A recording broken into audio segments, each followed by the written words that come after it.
So hello everyone, excuse me for all this inconvenience. So the presentation should have been done by Florian Grond through Skype, but unfortunately yesterday night he sent me a mail that he had an infection, he had to go to hospital, so it's kind of a last minute presentation. And so it's dealing with higher order Ambisonics for Supercollider.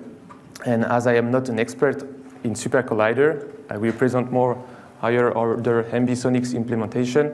But if you have questions relating to Supercollider code, I'm the wrong person here. Sorry about that.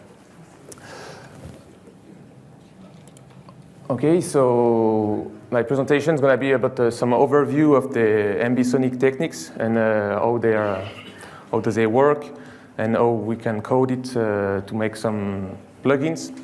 And basically, like from the plugin I wrote in Faust code, Florian Grond made a library for Supercollider. So for people who are not familiar with Ambisonics, so this is a mathematical framework, like some techniques to represent a 3D sound field, sound pressure field, through spherical harmonics. So you can do several things, like capture a natural sound field with spherical microphone arrays, for example. Or you can do like spatialization, create yourself your virtual environment with monophonic sources and some coordinates in space. So when you have this information, the microphone signals or the coordinates and the monophonic sources, you will do a step of encoding. So you will represent this sound field through spherical harmonics. Here you enter in the spherical harmonic domain, so the ambisonic domain, and you can do some operation on the sound field. Typical transformation are like rotation, symmetry, and directional filtering, warping, stuff like that. When you're done with your sound field processing, you will go to the step of decoding. So the decoder goal is to take the ambisonic signals and compute the loudspeaker signals to recreate the sound field through the combination of the waves emitted by all the speakers. Eventually, you can go through headphones with binaural rendering. So here you see the main advantage of Ambisonics. It's flexibility with because you pass through a step of encoding and decoding. You get rid of the way you capture the sound field and where you will decode it. So that's pretty useful to transmit sound fields or ambisonic signals and decode it to a lot of configuration. So just a little bit of math. What's the trick behind all of that? It's simply the wave equation, which says how the pressure works in a volume. And if you look for a solution of this equation in spherical coordinate system, you will end up with this equation. It's called the Fourier-Bessel series, which says that the pressure everywhere in your domain can be represented with an infinite sum of terms, where you split it the radial parts and the directional parts. And the directional parts is the spherical Fourier transform, the projection on spherical harmonics. And the radial parts are given by spherical Bessel functions. So for whatever sound field, the only thing which changes between sound field A and sound field B will be the coefficient of the projections. So you will just deal with that, these coefficients, to represent your sound field. Okay, the coordinate system and the spherical harmonics, which are like functions of azimuth and elevations, which are going to be the basis of projection of your sound field. This is the spherical harmonics. The balloon plots the directivity patterns of the first spherical harmonics. So there is a lot of way to definition of spherical harmonics you can use, and different sort of sorting them, the family of your functions. In our implementation, we use the ACN convention, ambisonic channel numbering, which the formula is given here, and which sort them like a pyramid.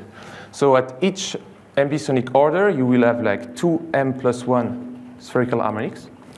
For example, order 1, 2 times 1 plus 1, 3, 1 to 3. Order 2, you're going to have 5. Order 3, and so on. So if you go up to, you take all of them up to order, let's say, capital M, you will have m plus 1 square functions. So now, if I take this equation and I try to represent my sound field, so this is the 3D sound field emitted by like this point source here at one frequency. If you take this formula and you go up to infinity, you will represent exactly what's going on in this spherical volume. But of course, for implementation, you will have to chop this series and just take a finite number of terms for the description of your sound field. And the truncation of Ambisonic up to an Ambisonic order capital M will limit the representation zone. So that's the limitation of these techniques. And the rule of thumb you find in the literature is given by a closest integer of kr, k being the wave number, so the frequency if you want, r the radius from the center, equal the Ambisonic truncation order. So here you see this sound field in 2D and in 3D. And you will, if you take just the terms up to 5 in this simulation, you will represent a sweet spot zone, if you want, of size r equal capital M over k being the frequency. So if I go more in detail with that, it means that, for example, you have like 3 sound fields at different frequencies, low, mid, and high frequencies, for example. And if I take just, I go to first order, you will see this representation zone. So the more higher in frequency you go, the smaller the sweet spot is. That's the drawback. And so if you go higher in ambisonic order, you take more and more terms, you will increase your spatial resolution. Order 3, order 4, order 5, order 4, sorry. So now the Supercollider implementation we did with Florian is based on the toolbox I wrote in Faust code. So the magic of Faust is like you can generate Supercollider UGens. And so it's based on the toolbox I wrote, and we used like Faust to Supercollider script to generate the C++ code or the UGens. And then he designed the library. So in my toolbox, you can choose the order of compilation you want. If you want a plugin for order 1, 2, 3, 4, up to order 5 for the moment. So we compile all the tools for all the orders. So we have a lot of UGens. And Florian wrote some pseudo UGens to wrap all these UGens of different order in a same pseudo UGen. So now the order becomes a parameter. You will use in Supercollider, like you can scale really easily if you want order 1, order 2, order 3, and the pseudo UGen is going to select the right UGen for the encoding, transformation of the sound field, and the decoding, kind of automatically. So these slides should have been my last one before Florian takes the speech. So this is a big overview of the tools available in the toolbox for the moment. So encoding, transformation, and decoding for the ambisonic signals workflow.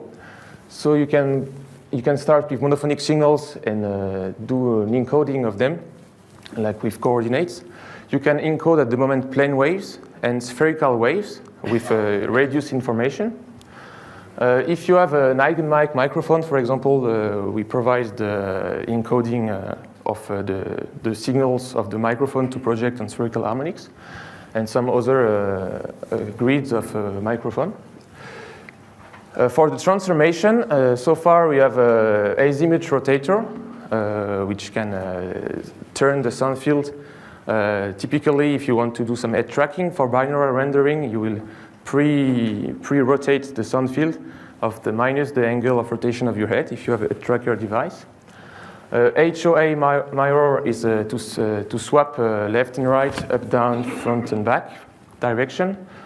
HOI hypercardioid to mono, it's some beamforming techniques to extract monophonic signals from your soundscape in one direction and extract the monophonic signals to listen with headphones or with a speaker. It's equivalent if you were doing in your 3D sound field recording with a directional microphone. So we'll have a monophonic signal from this direction. So then you have generalization of rotation is all the axes.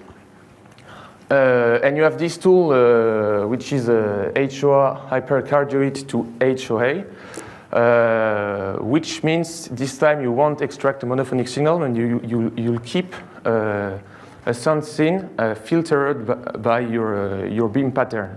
So imagine you record a 3D orchestra, for example, and you just want to isolate the cello, and you want to leave them in 3D in the space where they are. You can use this tool and just after listen to a 3D sound field with just the cello here, and you erase all the rest.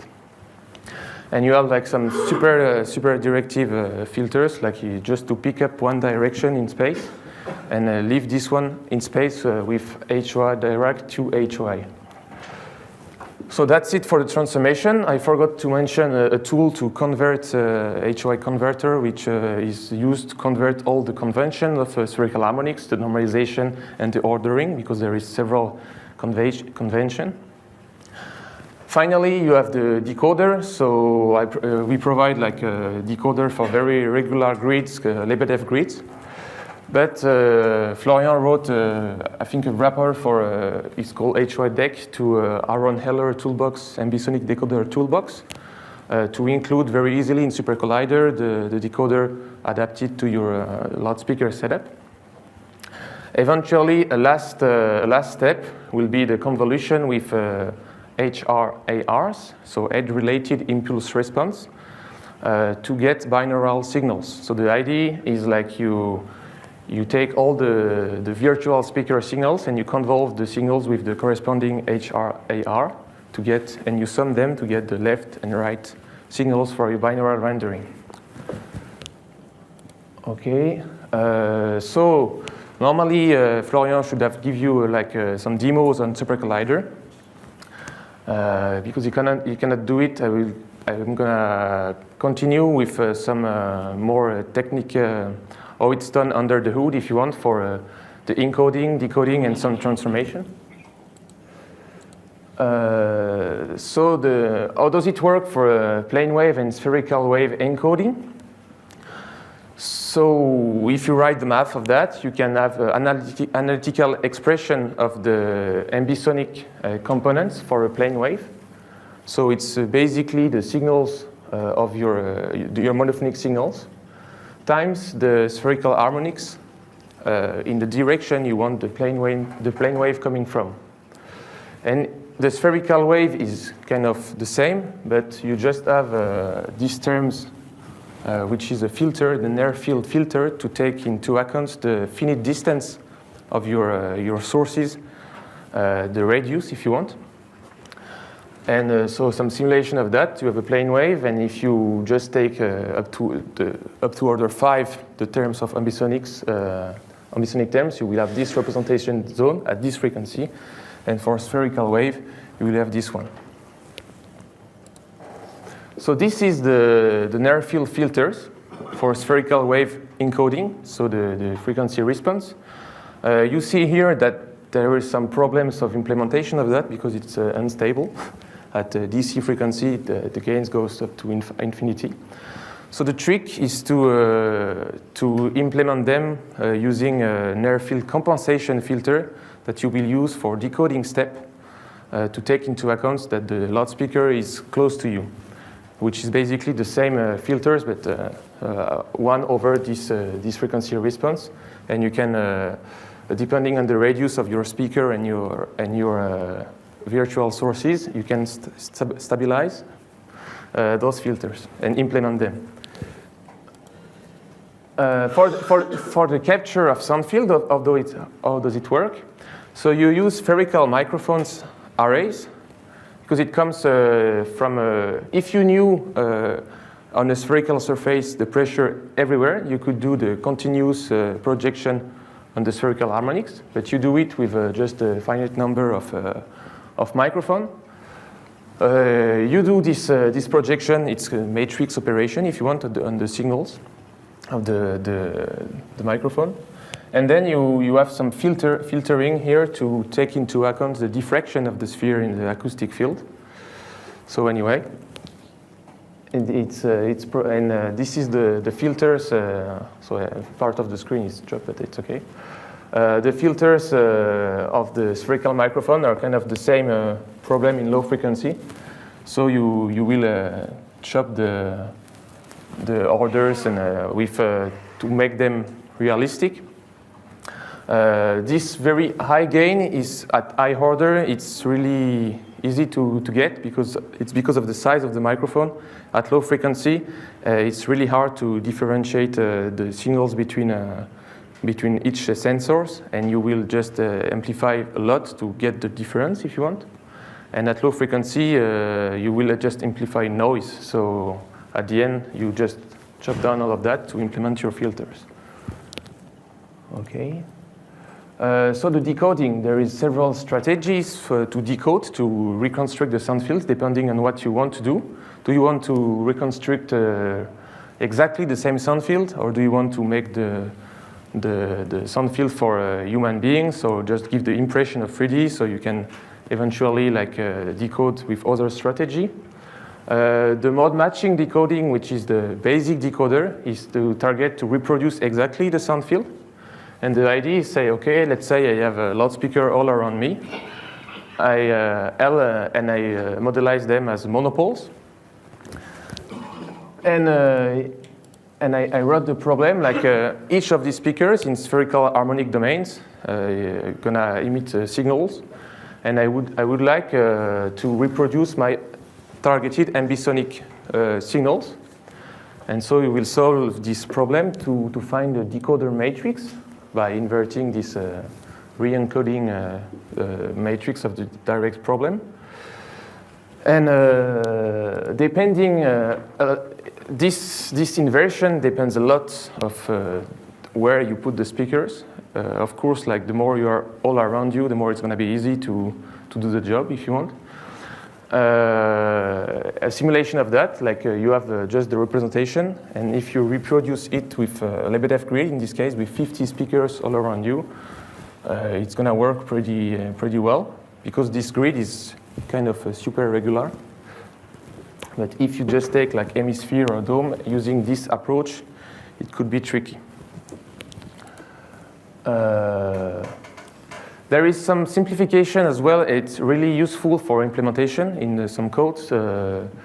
If your decoder is well done, kind of, you can use some theorem of additivity of spherical harmonics and obtain equivalent panning laws. So having directly a formula to compute straight the signals of your loudspeakers without passing through encoding and decoding steps. So instead of having matrix operation, you will just have sum over m terms, which is really more efficient. This is the filters I was talking about to encode the spherical waves. So remember, there were like infinite gain at low frequency, and when you multiply them by the near field compensation filter, because in your decoder, if your speakers are close to you, you can take into account that they are and invert this near field effect if you want. And when you combine the both effects, you will have these kind of filters, which are used to reproduce spherical waves. So this is when the loudspeakers radius is smaller than the sources. If you want, the source is outside the loudspeaker array, so no problem. But if you put a focused source, so you get the source closer to you in the spherical array, you will have this bass boost effect at low frequency, and it's to take with care because you can damage your speaker pretty easily, and you have a lot of bass coming from that due to those filters. So other decoding strategies. So if you take a basic decoder, like all the speakers will contribute to the reconstruction of the sound field. And at high frequency, if you remember, the radius of your sweet spot is so small that you will put a lot of effort to reconstruct kind of nothing.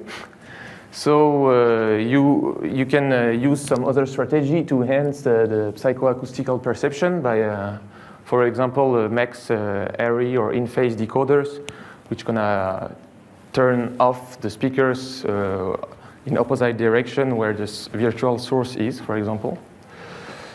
And I was mentioning irregular arrays. So the inversion can be problematic if you take the basic decoder strategy. So you can use some approach of spherical slip-length functions or ORAD, which is a technique which combine a decoder on a virtual grid and then use VBAP to map on the true speakers in your room.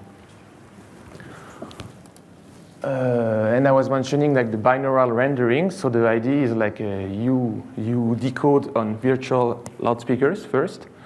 And then if you have the set of HRTF for each direction of your virtual loudspeaker, you just have to do the convolution and sum the signals to get the binaural rendering.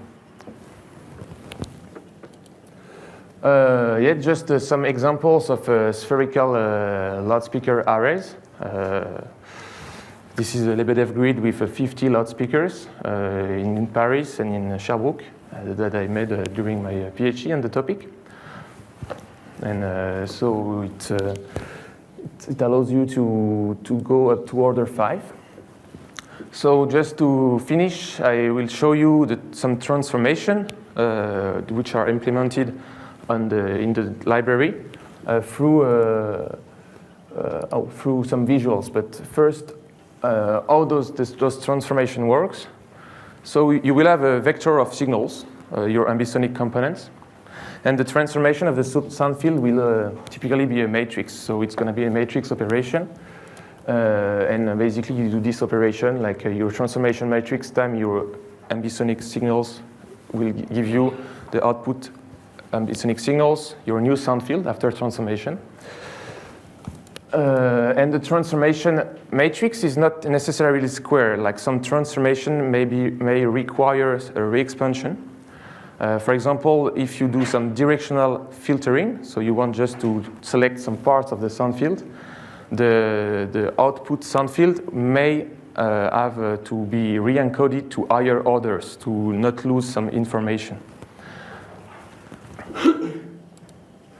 So yeah, I was telling you like to visualize some transformation. So this is a 3D view meter, if you want, for the grid I showed you before.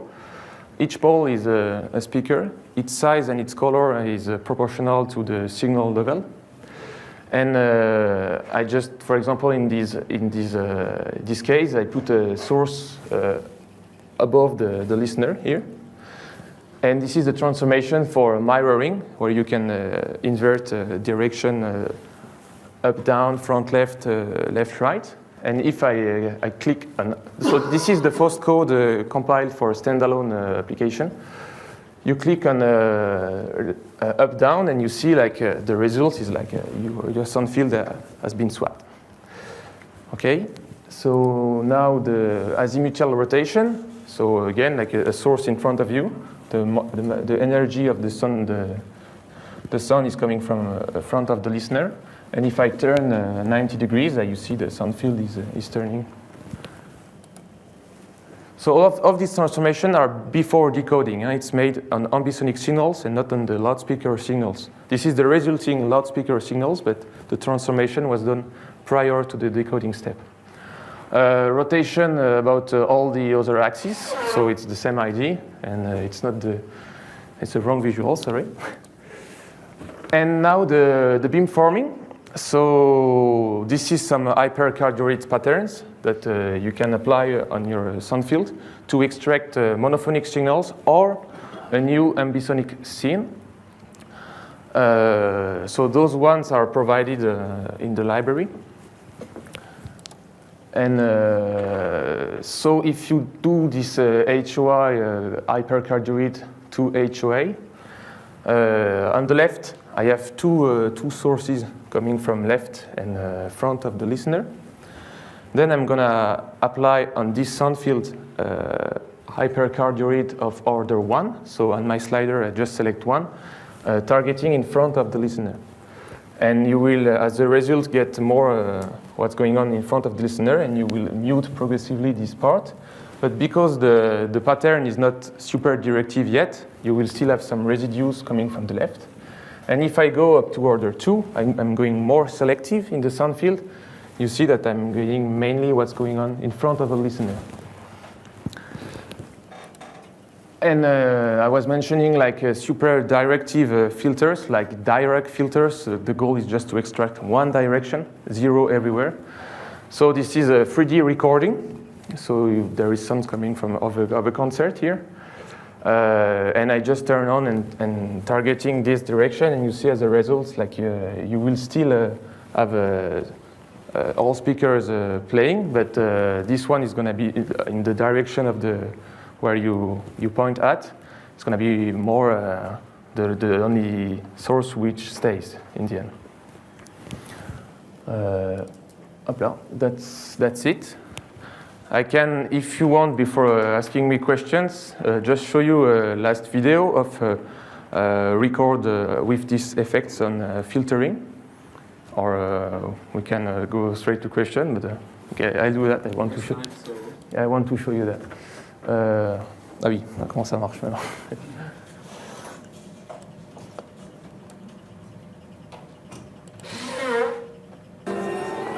Okay. So this is not on Supercollider, but on Claudia, Jack on the Linux. This is Arduino. And here you have the signals of a spherical microphone. And here you just have the flow signals of all the tools in the Ambisonics flow chains. So the toolbox we don't see very well, but this is Arduino here. It goes to a spherical microphone encoding. So this is the first tool here, and the filtering. So here you are in Ambisonic domain. This is the toolbox for transformation of the sound field, like directional filtering, and at the end, decoding. And what we're listening at is like these two wires up there, which are the first order mono. It was like it's the pressure in the center of your spherical loudspeaker array, with and without the effects on. And imagine when you are in the setup, you will hear like a more specialized result. So the record was made in a symphonic orchestra at the CNSM of Paris, and it was prior of the concert, so we hear like chats and surrounding noise. The microphone was above the orchestra and was speaking sound in all directions. I just jumped a little bit. Oula, c'est bon. Yeah, this is some generated tools with some view meters. C'est normal que ça a bugué.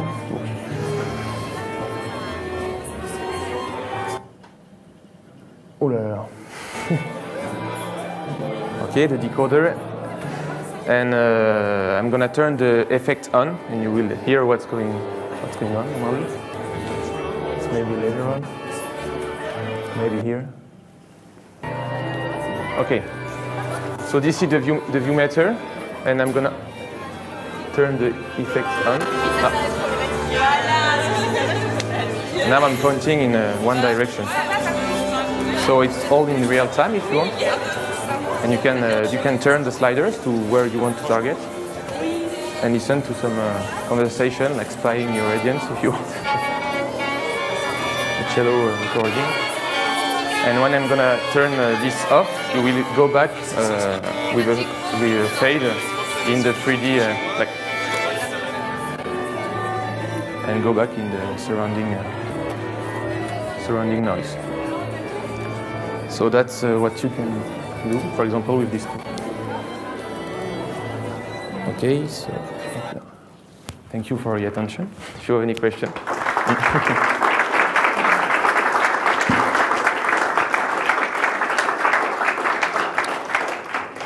Yeah, thank you, Pierre. I think this is really, really, really cool work. So, yeah, congrats. But any questions? Yes.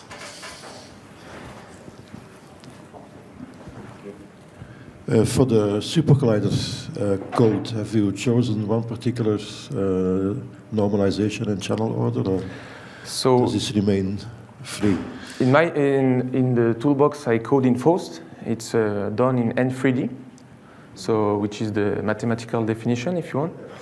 But as I mentioned before, we have an HOI converter. We can go to SN3D, Furst-Mallam normalization, and ACN numbering or Furst-Mallam, and you can switch between. All of that is possible? All of that is possible. That is going to create a lot of confusion and misery. I should really standardize on what everybody's using today, which is SN3D. SN3D, ACN, yeah. I'm aware of that. Like we have ACN, and I stuck on N3D in my case because I was looking for a wavefront reconstruction, and I needed the mathematical basis. Mm-hmm. But at the end, in the library, in the Faust code, there is a lib file with spherical harmonics. It's just one line to change to go to SN3D. So if the user wants to compile with SN3D conventions, it's totally possible. Should really be the default. Sorry? That should be the default, really. I've seen this a number of times, users arriving at some other place, which is not their normal place of work, where they have other conventions, and spending 24 hours to get things right. That should not happen, really. The SN3D was mainly done for audio consideration, like not to clip the signals of the higher orders. After it's just, I know we have to normalize all of that, and I needed N3D for my application, and I am happy to do SN3D on demand and by default. Now I agree with you on that, yeah. Okay, if you leave this open, I think you will create a lot of confusion. It has happened before, and we should finally get rid of that, I think. Okay.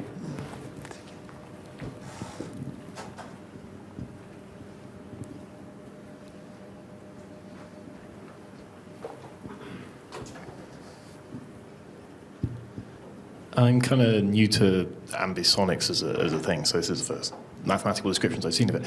One of the things I wondered about was, how does it cope with transients? I can see how it would work what's the transient response like on these kind of arrays and the reconstruction? Does it maintain them well? Good question. I know you have a lot of filters especially for the spherical microphone, for example, when you capture a sound field. And those ones are kind of really tricky, especially with transient. So depends on what you code it in. I know, like in my case, like there's still work to do on spherical microphone filters, like these equalization filters. They're making a lot of work on that in IEM in Graz, and they have very good results coming now. But yeah, it's a tricky part. Nice remark. Cool, thank you.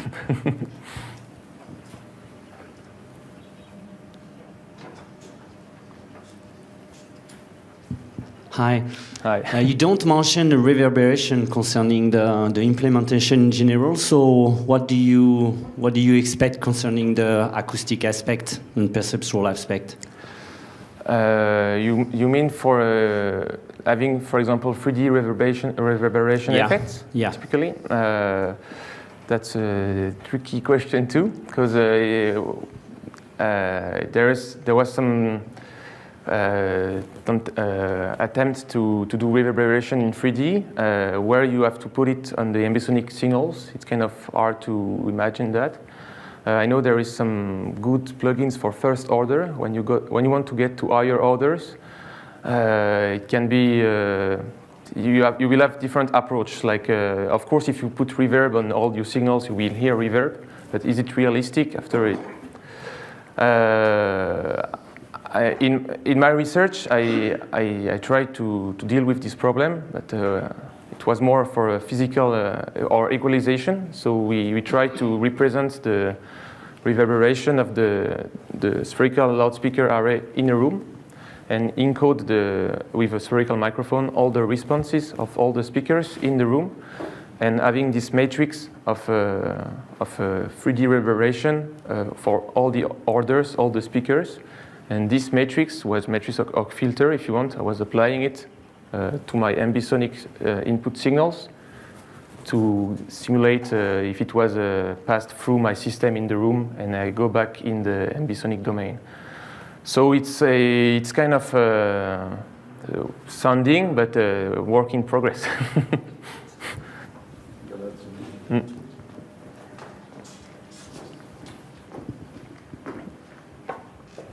Regarding ambisonic reverb,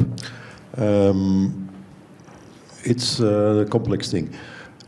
What you want in practice is your early reflections in some higher order, up to third or something, and the rest of the reverb, the tail, the long part, can be first order without any loss of quality.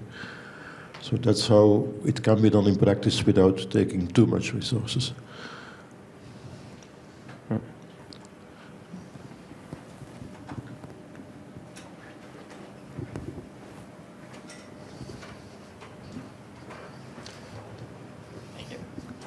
So we have a question from the IRC chat. They ask, how about transforming the output to commercial surround formats? The output in? To commercial surround formats, you know. This is not done yet. I think it should be possible. Like I have to study like the commercial formats, but I know there is some tools already on the market to do this job. After, it's possible, but I haven't coded or looked for that. But yeah. Do you intend to do it, or? I was after some demos at Radio France last year. I know there is a big demand for now. I know like YouTube is coming with their free. They're using first order Ambisonics for their 350 videos, and they're giving like some layout of speakers for the decoding. So I intend to implement that. I know they're using like a cube with 8 speakers to decode the first order, virtual first order, and then convolve with HRTF. They're using that for their 350 videos for the moment. And I think I will implement at least these decoders to get straight plus the set of HRTF they provide for, which will be a nice framework in Supercollider with Faust in whatever you want to work with YouTube 350 easily for free. Yeah. Nice. Thanks a lot for your answer and your work. Yeah. Okay. Have one question. So the nice user interface you have, you know, with the head, you know, and all these things. So how do you make it work with Supercollider? It's just OSC or? Yes, for the moment it's not working with Supercollider. So from what Florian showed me, it's just using like view meters in line. And I was always bothered with that because you don't see where the speakers are, if your sound energy is on the right spot. So I coded this tool. It's in processing language, and it's driven with OSC, yeah, basically. And now I'm working with some Arduino and with processing to have the head tracker. So it's coming in the next few weeks. I hope this tool for head tracking. Yeah. But processing with Supercollider, I think it can work, but I don't know how to yet. What about the beam forming thing you mentioned? Because I remember in the thing you did for Faust, I didn't remember seeing anything about beam forming. So is it something that you added, or? No, it was already there on another name, which was directional filtering, because beamforming to me is more connoted with extraction of monophonic signals from from microphone arrays, like which could be planar, spherical, whatever. But in this case, I try to give back a 3D sound scene, and so it's more a directional filtering. You extract some direction in your sound field, you chop where you want. And so far it's done with hypercardioid patterns, but at the end you could do whatever mix you want. Let's say this region plus 20 dB, this one minus 20, whatever. But when you do that, you can do it, but you will not. Maybe you won't get what you expect because as I mentioned, you will need re-expansions of the, and if you ask more, very much, maybe you won't be able to go to higher orders to not miss information. Sure.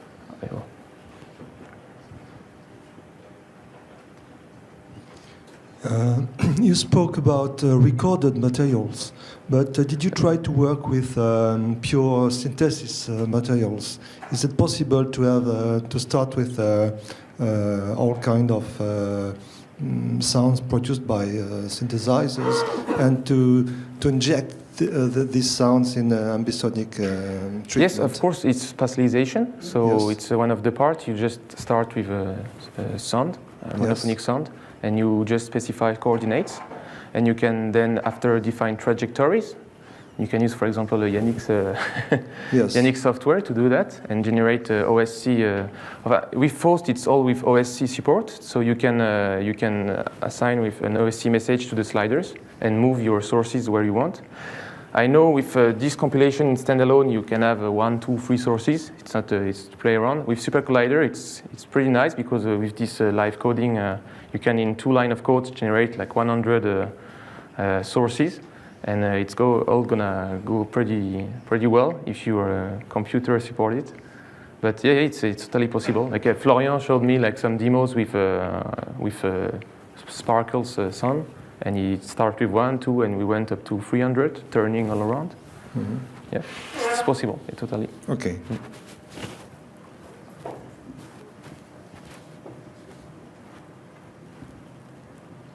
Very cool, perfect. Well, I think, thank you again, Pierre. You're welcome.